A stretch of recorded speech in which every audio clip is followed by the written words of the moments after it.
Welcome to Ancient Revelation, the #1 investigation network, decoding primordial secrets of the Earth.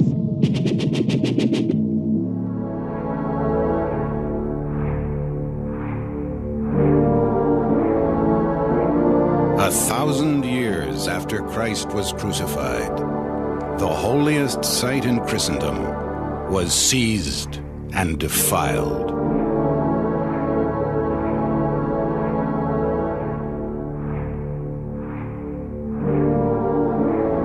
The Pope beseeched all Christians to unite in a great crusade. Go forward boldly as knights of Christ, hurrying swiftly to defend the Church.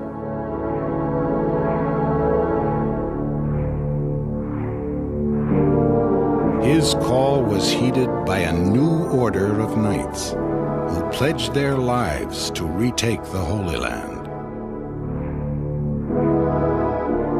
Warrior monks fighting for God and betrayed in the end by their own church.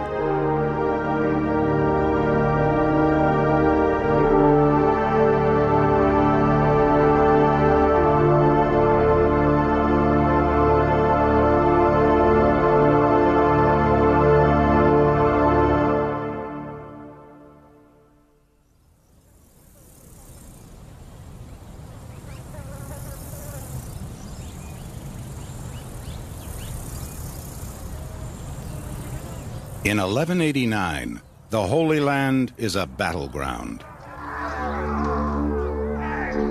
Two armies, Christian and Muslim, each fight with God on their side.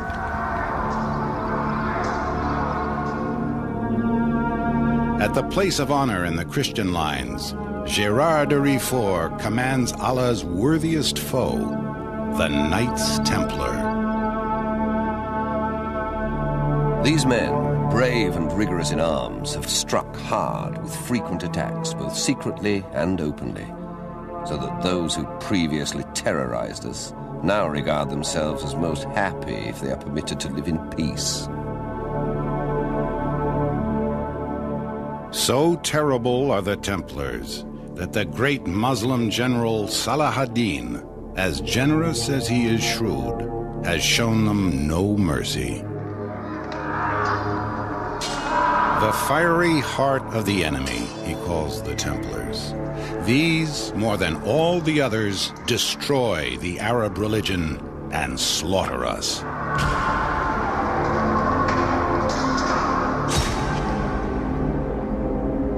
With fire in his heart, Gérard de Riefort prepares to lead his knights once more into battle. 70 years before, the Templars, this scourge of God, was only 8 men strong.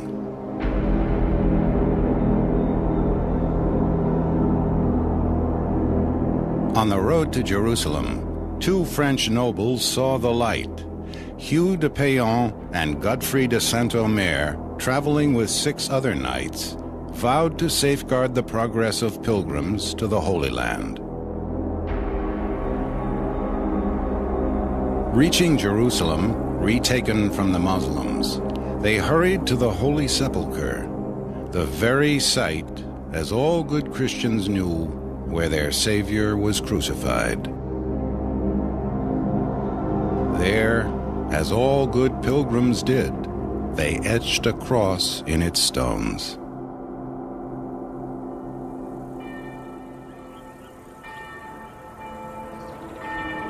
The Christian king of Jerusalem was so impressed by their piety that he granted them quarters in his own palace, itself built, it was said, on the site of the Temple of Solomon. The band of brothers came to be called the Poor Knights of the Temple of Solomon, the Templars.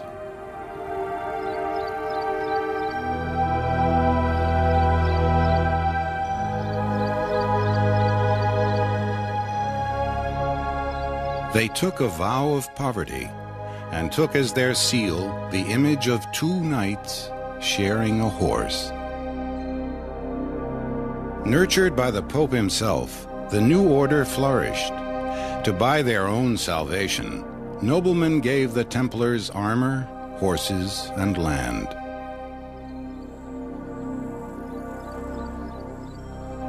At bases throughout Europe, the knights enlarged their ranks and trained for battle.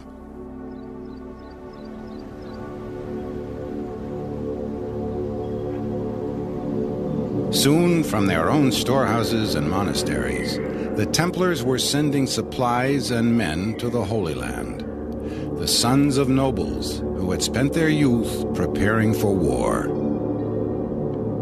Among them, a young Flemish knight, Gerard de Rifort.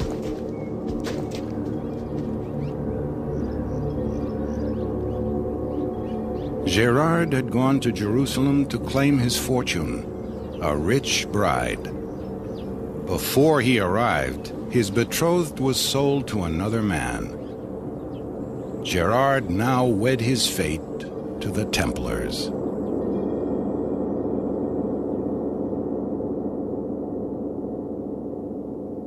Other knights hired themselves out as freelances. Other knights defiled themselves with wealth, pillage, rape. As a Templar, Gerard donned the white tunic of poverty, humility, and chastity.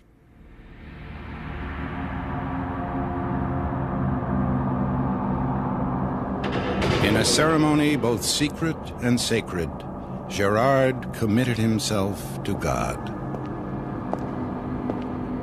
You seek what is a great thing, but you see us from the outside. You cannot know the austerities of the order. For when you wish to be on this side of the sea, you will be sent to the other side. And if you want to sleep, you will be awoken. And if you wish to eat, you must go hungry. Now, decide, good gentle brother, if you could tolerate all these hardships. From this day, his life would be ruled by two books, the Holy Bible and the Templar Manual. Too much talk is not without sin. We altogether prohibit idle words and wicked outbursts of laughter. No brother should swear when angry or calm, nor should he ever say an ugly or vile word.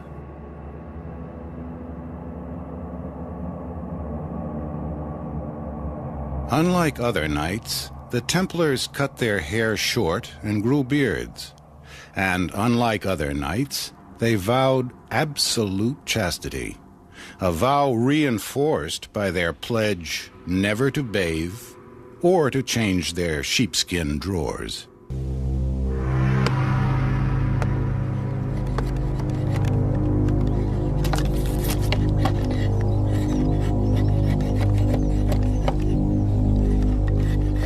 On a crisp morning in October, an order passed through their camp. Gerard de Rifort made ready for battle. He first donned a quilted jacket to pad his torso, then 20 pounds of mail made of thousands of interlocking ringlets, small enough to deflect an arrow. Over his armor, a surcoat to protect the metal from rain, sand, and the Mediterranean sun. Then a hood of mail to guard his neck. And last, his iron helmet.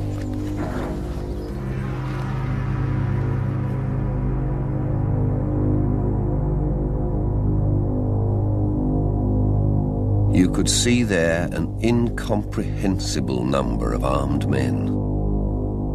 There were so many shining coats of mail, so many glittering helmets, so many noble horses neighing, so many white mantles, so many knights of great probity and daring, so many banners that never had such a crowd appeared to be reckoned up.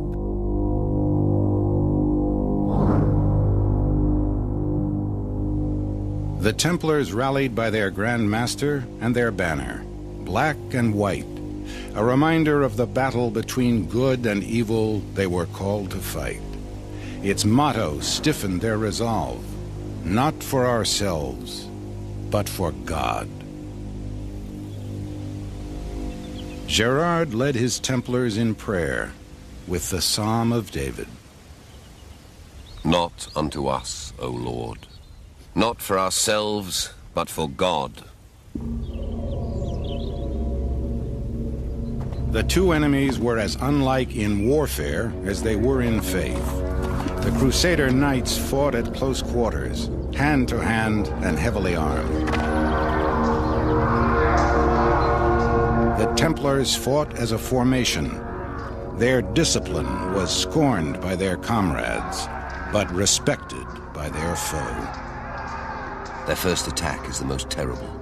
In going, they are the first. In returning, the last. Lightly armed and cool-headed, the Muslim horsemen struck like hornets and fled just as fast. Unlike the Crusaders, they felt no shame in fighting at arm's length, nor in living to fight another day.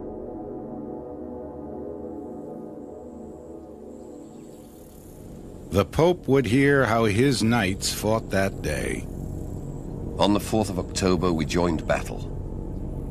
Altogether, we were 4,000 knights and 100,000 foot soldiers. However, our enemy Saladin had up 100,000 knights. Nevertheless, we were armed with the sign of the Holy Cross. The Templars charged. They held their lances low to pierce Arab armor. Coming to blows, they lashed out with their swords. Those who fell to the ground fought on with sword or axe. Victory or death, or disgrace. Should any of them, for any reason, turn his back to the enemy, or come forth alive from a defeat, or bear arms against the Christians, he is severely punished. The white mantle with the red cross, which is the sign of his knighthood, is taken away, and he is cast from the society of his brethren, and eats his food on the floor for the space of a year.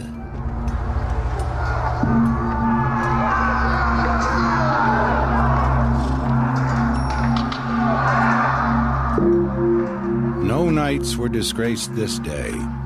In their eyes, God fought with them. Allah abandoned his followers, and his followers abandoned the field. They fled before our swords, and we pursued them up to their very tents. We managed to kill 500 of Saladin's knights, far more than we had hoped. While we were engaged in battle with Saladin, 5,000 knights left the city and made a sudden attack on us. We still managed to hold up against Saladin on one side and offer courageous resistance on the other, before retreating to our camp. But for God, our men were killed on that day. Among them, their Grand Master, Gerard de Rifort.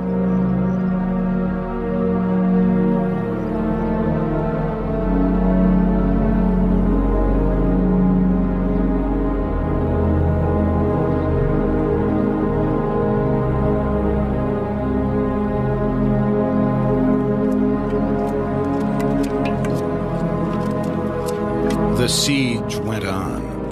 Among the Crusaders, food was scarce, disease rife.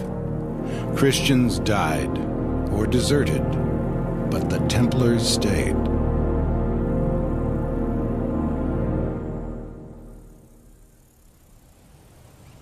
It was beneath knights to do such menial work as breaking down walls. Instead, they undermined Acre with money. With Templar gold, the Crusaders bought siege machines.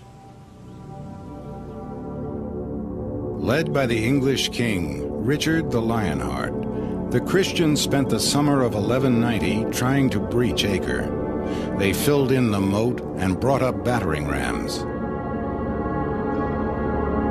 They wheeled a siege tower toward the defenders, but the walls were too strong. After 2 years of holding out, the city was defeated by starvation. In July of 1191, Acre yielded.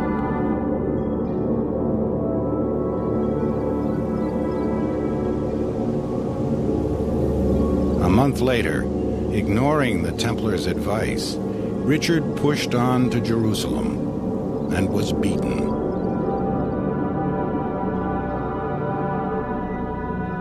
For another century, holy warriors battled each other for the Holy Land. Across the sands of Palestine, Christian armies, multitudes up to 100,000 strong, flowed and ebbed.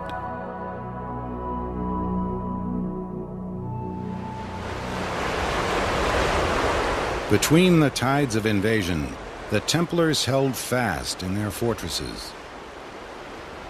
No other knights knew the land or the enemy so well. As warriors and diplomats, the Templars kept the Muslims at bay.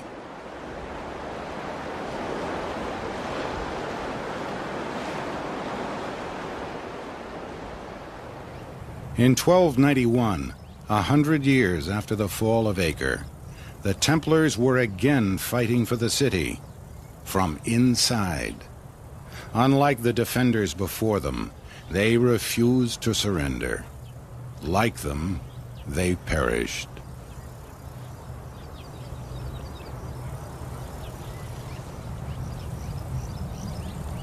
The Templar Code forbade the expense of burying a knight.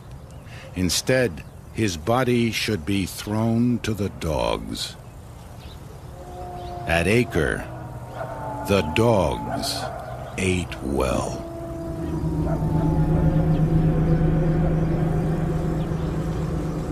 With Acre went the Holy Land. After 2 centuries, the ordeal of driving a people from their own soil proved too great. 20,000 Templars were left in the land they fought for, their souls already departed. As an order, the Templars survived and thrived. While in Palestine, they had become skilled not only as warriors and diplomats, but as merchants. So rich had they grown that the Templars, sworn to poverty, were now bankers to Europe. Their power rivaled kingdoms. Now, the very church for which they once fought so bravely turned on them.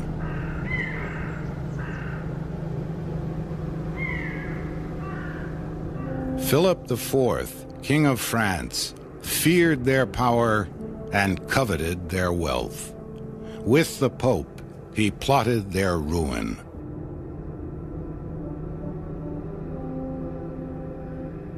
They're so outrageously proud that one can hardly look them in the face. Tell me why the Pope permits them to misuse the riches which are offered them in God's service. It is a pity, in my view, that we do not rid ourselves of them for good. In October of 1307, on the unfortunate morning of Friday the 13th, the Templars of France were rounded up. They were tortured until they confessed. Their crime, heresy. They were burned at the stake, and the proud order of the Templars went up in smoke.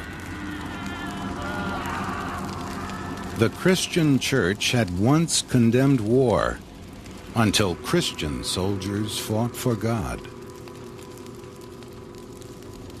From the ashes of the Templars, this ember would smolder. The idea of a holy war, a crusade, a time when God takes sides.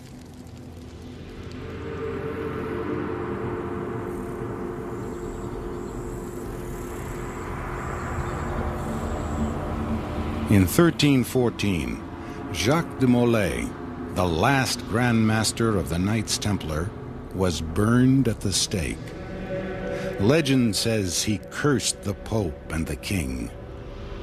"Next year," he swore, "I shall bring you to stand judgment before the Almighty." Within a month, the Pope was dead. 7 months later, the King of France fell from his horse while hunting and died. Perhaps God had chosen sides.